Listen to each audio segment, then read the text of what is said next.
नीलावंती भारतीय लोक कथाओं और रहस्यमय कहानियों का एक अद्भुत और रहस्यमय पात्र है, जिसका उल्लेख प्राचीन ग्रंथों, तंत्र मंत्र की विद्या और किंवदंतियों में मिलता है। यह कहानी राजाओं, विद्वानों और गूढ़ शक्तियों के संगम की है, जिसमें ज्ञान, श्राप और अद्भुत शक्तियों की धारा बहती है। नीलावंती का जन्म एक पंडित परिवार में हुआ था। वह असाधारण रूप से सुंदर और बुद्धिमान थी। उसकी शिक्षा दीक्षा संस्कृत, वेदों और उपनिषदों में हुई। किंवदंती है कि वह बचपन से ही रहस्यमय शक्तियों से जुड़ी हुई थी। नीलावंती ने ऐसी विद्या अर्जित की थी जिससे वह किसी भी भाषा को सुनकर समझ सकती थी। नीलावंती की कहानी में उसका ज्ञान ही उसकी सबसे बड़ी शक्ति और दुर्भाग्य बन गया। उसने एक तांत्रिक ग्रंथ नीलावंती विद्या पढ़ा। इस विद्या का उद्देश्य किसी भी मूक वस्तु या जीव से संवाद करना था। नीलावंती ने इस विद्या में महारत हासिल कर ली, लेकिन इस विद्या से जुड़ी एक शर्त थी। नीलावंती की प्रसिद्धि राजा तक पहुंच गई। राजा को अपने खजाने की रक्षा के लिए नीलावंती की विद्या की आवश्यकता थी। राजा ने उसे दरबार में बुलाया और खजाने की सुरक्षा के लिए अपने ज्ञान का उपयोग करने को कहा। नीलावंती ने राजा को चेतावनी दी कि ये विद्या सिर्फ परोपकार के लिए है, लेकिन राजा ने उसकी चेतावनी को अनदेखा कर दिया। राजा ने उसे अपने स्वार्थ के लिए विद्या का उपयोग करने पर मजबूर किया। जब नीलावंती ने विद्या का उपयोग किया तो उसके प्रभाव से उसके जीवन में श्राप आ गया। वह अपने परिवार, राजदरबार और स्वयं को श्रापित कर बैठी। कथा कहती है कि उसकी विद्या ने उसकी आत्मा को जंगलों में भटकने के लिए मजबूर कर दिया। नीलावंती की आत्मा को कभी शांति नहीं मिली और वह एक श्रापित आत्मा बन गई। नीलावंती की विद्या पर आधारित एक ग्रंथ भी लिखा गया, जिसे नीलावंती ग्रंथ कहा जाता है। ये ग्रंथ तांत्रिक साधना और प्राचीन भारतीय ज्ञान का संग्रह है। ऐसा कहा जाता है कि ये ग्रंथ पढ़ने वाले व्यक्ति को अलौकिक ज्ञान मिल सकता है, लेकिन इसके साथ ही ये भी कहा जाता है कि इस ग्रंथ को पढ़ने वाले को डरावने परिणाम भुगतने पड़ सकते हैं। नीलावंती ग्रंथ को पढ़ने से जुड़ी कई कथाएं हैं, जिनमें कहा जाता है कि इसके पाठ से व्यक्ति के जीवन में दुर्भाग्य और अनहोनी घटनाएं होती है। नीलावंती की कहानी को लेकर कई विद्वान मानते हैं कि ये अंधविश्वास और सच्चाई का मिश्रण है।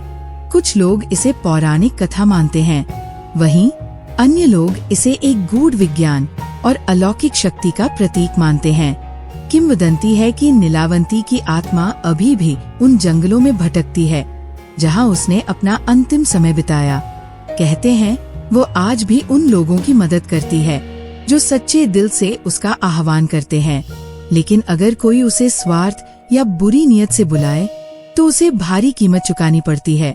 नीलावंती की आत्मा जंगलों में भटकती रही, लेकिन ये सफर केवल जंगल तक सीमित नहीं था।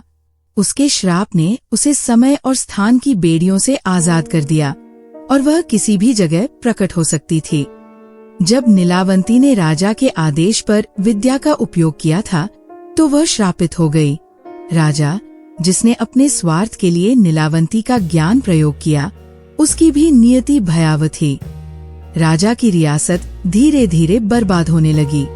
खजाने का रहस्यमय ढंग से गायब हो जाना, प्रजा में अशांति और अकाल। राजा के सपनों में नीलावंती प्रकट होकर उसे चेतावनी देती थी। आखिरकार राजा ने अपने पापों को स्वीकार कर अपने जीवन का अंत कर लिया। उसके बाद नीलावंती ग्रंथ के बारे में लोगों की रुचि बढ़ने लगी। कई विद्वानों और तांत्रिकों ने इस ग्रंथ को पढ़ने की कोशिश की, लेकिन हर बार इसका परिणाम विनाशकारी हुआ। एक प्रसिद्ध तांत्रिक जिसने इस ग्रंथ को पढ़ा अचानक लापता हो गया। एक अन्य विद्वान ने दावा किया कि उसने अलौकिक शक्तियां हासिल कर ली, लेकिन कुछ ही समय बाद उसकी मृत्यु हो गई। जिन लोगों ने इसे केवल स्वार्थ के लिए पढ़ा, वे पागल हो गए। ये स्पष्ट हो गया कि ये ग्रंथ केवल उन्हीं के लिए था जो निस्वार्थ भाव और गहरी साधना से इसे समझना चाहते थे। कुछ लोगों ने नीलावंती की आत्मा से संपर्क करने की कोशिश की। कहते हैं कि अमावस की रात जंगल में नीलावंती की आत्मा को देखा गया। कई साधकों ने उसे मुक्त करने के लिए अनुष्ठान किए, लेकिन कोई सफल नहीं हो सका। हर प्रयास के बाद नीलावंती की आत्मा और भी शक्तिशाली और क्रोधित होती गई। कई वर्षों बाद एक साहसी विद्वान आचार्य नारायण ने नीलावंती की आत्मा से संपर्क करने का प्रयास किया। उसने जंगल में जाकर यज्ञ किया और नीलावंती को पुकारा। नीलावंती प्रकट हुई, लेकिन उसका रूप पहले से अधिक भयावह था। उसकी आंखें अंगारों की तरह चमक रही थी। वह चिल्लाई, तुम सब मेरी मुक्ति चाहते हो, लेकिन कोई ये नहीं समझता कि मेरी पीड़ा क्या है। आचार्य ने साहस दिखाते हुए पूछा, तुम्हारी मुक्ति का मार्ग क्या है? नीलावंती ने कहा, जब तक इस संसार में लालच और स्वार्थ रहेगा, मेरी आत्मा भटकती रहेगी। मेरी मुक्ति का एकमात्र उपाय है इस विद्या का सही और परोपकारी उपयोग। आचार्य नारायण ने नीलावंती की बात को समझकर उसे मुक्ति दिलाने का प्रयास किया। उसने नीलावंती ग्रंथ को पढ़ा और पाया कि इसमें न केवल संवाद की विद्या थी, बल्कि मानवता की भलाई के लिए कई अन्य गूढ़ रहस्य भी छिपे थे। लेकिन जैसे ही वो ग्रंथ के अंतिम पन्ने तक पहुंचा, वो गायब हो गया। कहते हैं कि आचार्य नारायण ने नीलावंती को मुक्त कर दिया, लेकिन उनकी आत्मा भी उसी विद्या का हिस्सा बन गई। कुछ लोग मानते हैं कि नीलावंती की आत्मा अभी भी इस दुनिया में भटक रही है। वह केवल उन लोगों की मदद करती है जो सच्चे दिल से भलाई के लिए उसे पुकारते हैं। लेकिन अगर कोई स्वार्थ या लालच से उसे बुलाए, तो वह उसका जीवन नरक बना देती है। आज भी नीलावंती ग्रंथ को लेकर कई कहानियां प्रचलित हैं। कुछ कहते हैं कि इसे पढ़ने वाला अलौकिक शक्तियां हासिल कर सकता है, तो कुछ मानते हैं कि ये केवल विनाश का कारण बनता है। नीलावंती की आत्मा को आचार्य नारायण ने यज्ञ और साधना के गांव वाले सोच रहे थे कि अब सब कुछ सामान्य हो जाएगा। लेकिन धीरे धीरे उन्होंने देखा कि जंगल के आसपास के पेड़ों पर अजीब निशान बन रहे थे। रात को किसी स्त्री की धीमी हंसी और रोने की आवाजें सुनाई देती थी। जिन लोगों ने स्वार्थ या तांत्रिक साधना के लिए जंगल में प्रवेश किया, वे कभी वापस नहीं लौटे। माध्यम से शांति दिलाने का प्रयास किया, परंतु क्या ये इतना सरल था? जब आचार्य नारायण ने नीलावंती ग्रंथ के अंतिम मंत्र का जाप किया, तो उनके चारों ओर एक विचित्र ऊर्जा महसूस हुई।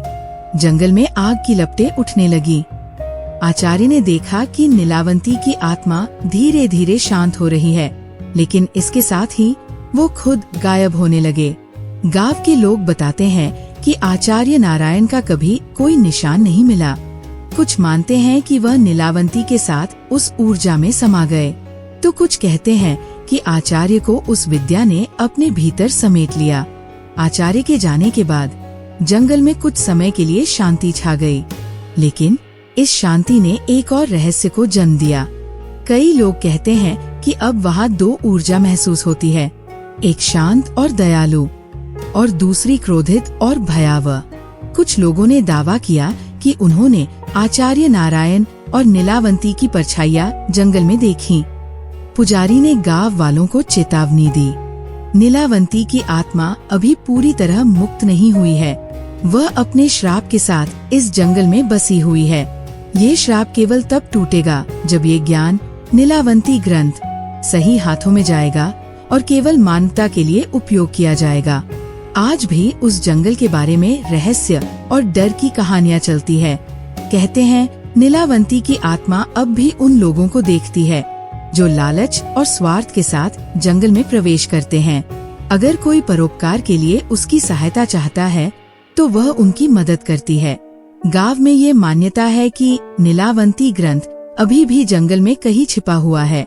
कुछ साहसी लोगों ने उसे खोजने की कोशिश की, लेकिन या तो वे लौटे नहीं या उनकी मानसिक स्थिति खराब हो गई। कहते हैं ये ग्रंथ केवल उसी के हाथ में आएगा जो अपने स्वार्थ से परे जाकर इसे समझ सके। नीलावंती की आत्मा, जंगल और नीलावंती ग्रंथ का रहस्य आज भी सुलझा नहीं है। क्या कोई ऐसा व्यक्ति होगा जो इसे समझकर सही उपयोग कर सकेगा, या नीलावंती का श्राप अनंत काल तक बना रहेगा? गांव में नीलावंती की रहस्यमय आत्मा और जंगल के डरावने किस्से फैलते गए। हर अमावस की रात को जंगल के भीतर से अजीब सी आवाजें आती थी। स्थानीय लोगों का मानना था कि नीलावंती और आचार्य नारायण की आत्माएं वहां कुछ विशेष साधना कर रही हैं। गांव में एक युवा तांत्रिक आया जिसका नाम विक्रम था। उसने गांव वालों से कहा, मैं नीलावंती के श्राप को समाप्त करूंगा। विक्रम ने नीलावंती ग्रंथ और उसकी विद्या के बारे में सुना था। उसने जंगल में जाकर उस ग्रंथ को ढूंढने का संकल्प लिया। विक्रम अमावस की रात जंगल में पहुंचा। चारों ओर घना अंधेरा और रहस्यमय सन्नाटा था।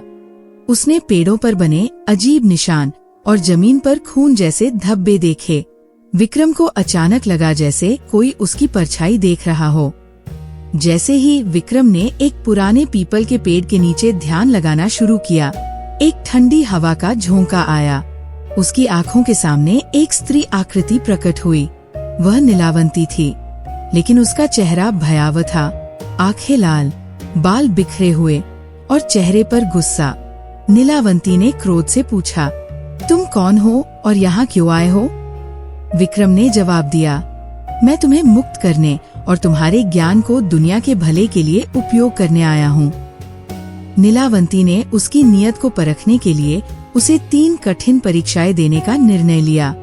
भय का सामना, उसे पूरी रात जंगल में बैठकर ध्यान करना था, जबकि चारों ओर भूत प्रेतों की आवाजें गूंज रही थी। विक्रम ने साहस दिखाया और इस परीक्षा को पार कर लिया। स्वार्थ से मुक्ति, नीलावंती ने विक्रम को लालच का जाल दिखाया। उसने सोने और कीमती रत्नों का ढेर उसके सामने प्रकट किया, लेकिन विक्रम ने उन्हें अनदेखा कर दिया। अंतिम परीक्षा, नीलावंती ने विक्रम को नीलावंती ग्रंथ दिया और कहा कि वह इसे पढ़े और इसका अर्थ समझे। विक्रम ने ग्रंथ को पढ़ा और पाया कि इसका ज्ञान केवल निस्वार्थ लोगों के लिए था। तीनों परीक्षाओं को पार करने के बाद नीलावंती ने विक्रम से कहा, तुमने साबित कर दिया कि तुम योग्य हो। अब मेरा श्राप समाप्त हो सकता है। विक्रम ने नीलावंती के लिए अंतिम यज्ञ किया। यज्ञ के दौरान नीलावंती की आत्मा एक उज्जवल प्रकाश में बदल गई। उसने विक्रम को धन्यवाद दिया और कहा, अब मेरा ज्ञान तुम्हारे साथ है, इसे केवल मानवता की भलाई के लिए उपयोग करना। लेकिन जैसे ही नीलावंती मुक्त हुई, विक्रम ने देखा कि जंगल और अधिक अजीब हो गया था। उसने महसूस किया कि नीलावंती ग्रंथ का हर पृष्ठ उसके दिमाग में लिखा हुआ था, लेकिन ग्रंथ अब गायब हो गया था। गांव वालों ने विक्रम को गांव का उद्धारकर्ता माना, लेकिन विक्रम ने कभी ये नहीं बताया कि उसने वास्तव में ग्रंथ में क्या पढ़ा था। नीलावंती मुक्त हो चुकी थी, लेकिन जंगल का रहस्य अभी भी बरकरार है। कुछ लोग कहते हैं कि विक्रम भी अब जंगल का हिस्सा बन चुका है और हर अमावस की रात उस जंगल में अभी भी अजीब घटनाएं होती है। विक्रम ने भले ही नीलावंती की आत्मा को मुक्त कर दिया था, लेकिन यह कहानी यहाँ समाप्त नहीं हुई। जंगल ने अब एक नई रहस्यमय और डरावनी ऊर्जा को जन्म देना शुरू कर दिया। नीलावंती की मुक्ति के कुछ ही दिनों बाद गांव में विचित्र घटनाएं होने लगी। रहस्यमय परछाइयां, गांव के कुछ लोगों ने रात में जंगल से आती हुई परछाइयों को देखा। वे परछाइयां घरों के पास रुकती और फिर गायब हो जाती। बच्चों का गायब होना, गांव के 2 बच्चे जो जंगल के पास खेल रहे थे अचानक गायब हो गए। जब गांव वालों ने उन्हें खोजने की कोशिश की तो जंगल के अंदर से बच्चों की आवाजें सुनाई दी, लेकिन बच्चे कभी नहीं मिले। भयानक सपने, गांव के कई लोगों ने शिकायत की कि वे नीलावंती का चेहरा अपने सपनों में देख रहे हैं। वह उन्हें चेतावनी देती थी, ये जंगल अभी भी श्रापित है, इसे नजरअंदाज मत करो। विक्रम को इन घटनाओं की जानकारी मिली। उसने समझा कि नीलावंती भले ही मुक्त हो गई हो, लेकिन जंगल के भीतर कुछ और बुरी शक्तियां जागृत हो गई है। विक्रम ने तय किया कि वो जंगल के इस नए रहस्य को सुलझाएगा। जंगल की यात्रा। एक रात विक्रम फिर से जंगल में गया। ये अमावस की रात थी और जंगल पहले से अधिक डरावना लग रहा था। हर कदम पर उसे ऐसा महसूस हो रहा था कि कोई उसे देख रहा है। विक्रम ने यज्ञ स्थल पर जाकर ध्यान लगाना शुरू किया। अचानक उसे नीलावंती की आवाज सुनाई दी, विक्रम, मेरी मुक्ति के बाद इस जंगल में छिपी अन्य बुरी शक्तियाँ जाग गई है। तुम्हें इनसे लड़ना होगा, वरना ये गांव और इस क्षेत्र को नष्ट कर देंगी। जैसे ही विक्रम ने नीलावंती की चेतावनी को समझने की कोशिश की, जंगल में एक भयानक प्रेत प्रकट हुआ। वह लंबा, काला और बिना चेहरा वाला था। उसकी गूंजती हुई आवाज ने कहा, ये जंगल अब मेरा है। जो भी यहाँ आएगा वह जिंदा नहीं बचेगा। विक्रम का सामना। विक्रम ने साहस दिखाते हुए उस प्रेत से मुकाबला किया। उसने नीलावंती के ज्ञान का उपयोग किया और कुछ तांत्रिक मंत्रों का जाप किया, लेकिन ये प्रेत पहले से अधिक ताकतवर था। उसने विक्रम को हवा में उठाकर जमीन पर फेंक दिया। गांव वालों ने जंगल से आती भयानक आवाजें सुनी। कुछ लोग विक्रम की मदद के लिए पहुँचे, लेकिन जैसे ही वे जंगल में गए, वह प्रेत उनकी ओर बढ़ने लगा। नीलावंती का पुनः प्रकट होना। तभी एक तेज रोशनी जंगल में फैली और नीलावंती की आत्मा फिर से प्रकट हुई। उसने प्रेत से कहा, तुम्हारा समय समाप्त हो गया है। ये जंगल अब तुम्हारा नहीं है। नीलावंती ने विक्रम के माध्यम से अपनी शक्ति का उपयोग किया। प्रेत धीरे धीरे गायब होने लगा।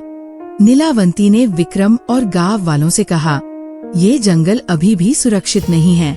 इसमें कई और रहस्यमय शक्तियाँ छिपी हुई है।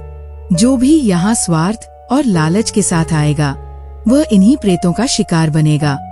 विक्रम ने गांव वालों को आश्वासन दिया कि वह न केवल जंगल की रक्षा करेगा, बल्कि इसके रहस्यों को भी सुलझाएगा। क्या विक्रम जंगल को पूरी तरह सुरक्षित बना सकेगा? क्या जंगल के अंदर और भी बुरी शक्तियाँ छिपी हुई हैं? क्या नीलावंती की आत्मा अब पूरी तरह शांत हो पाएगी?